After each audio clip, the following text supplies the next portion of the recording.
তো hello guys, আমি anise আরও একটা ব্লগ নিয়ে চলে এসেছি তোমাদের কাছে। তো আমরা এখন বেরিয়ে পড়েছি গিফট কিনতে। তো একটা বোনের আজকে বার্থডে ছিল, তো কেক কাটা হবে না, তার মধ্যে একটা গিফট কিনা হবে। তো আমরা গিফট কিনতে বেরিয়ে পড়েছি। তো কলেজ মাঠ থেকে বেরিয়ে আমরা সোজা চলে গেলাম গিফট কিনতে ওই টিডি দোকানগুলোর কাছে। টেডি দোকান থেকে কিছুটা যে আমরা চলে এলাম পুরো আমাদের গিফটের দোকানের কাছে। তো এইখানে আমাদের দিদি হচ্ছে গিফটটা কিনবে। তো কিছু পছন্দ হয়নি, তার মধ্যে দুটো হচ্ছে টেডি আমাদের পছন্দ হয়েছিল, এই দুটো।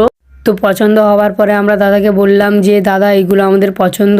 তো দাদা সেগুলো দেখে আমাদের কাছ থেকে নিয়ে সেগুলোকে প্যাক করে দিল। আমরা বললাম, তো প্যাক করে দেওয়ার পরে সোজা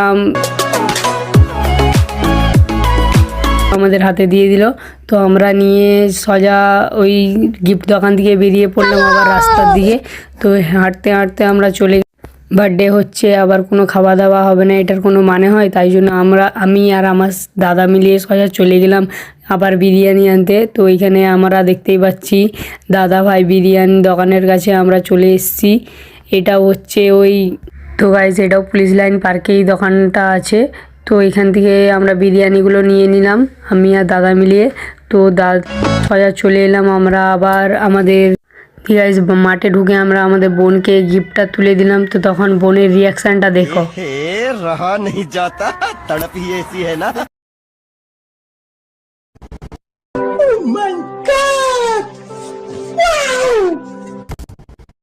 তো বোনের গিফটটা খুবই পছন্দ হয়েছিল।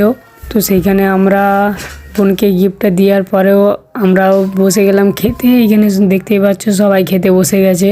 তো সব একসাথে খাওয়া টাওয়া হয়ে যাওয়ার পরে তো গাইস আজকের মতো বাই। এখানেই তো দেখা হচ্ছে নেক্সট ব্লগে। আর তোমরা কে কোথা থেকে ভিডিওটা দেখছো অবশ্যই কমেন্ট করে বলবে।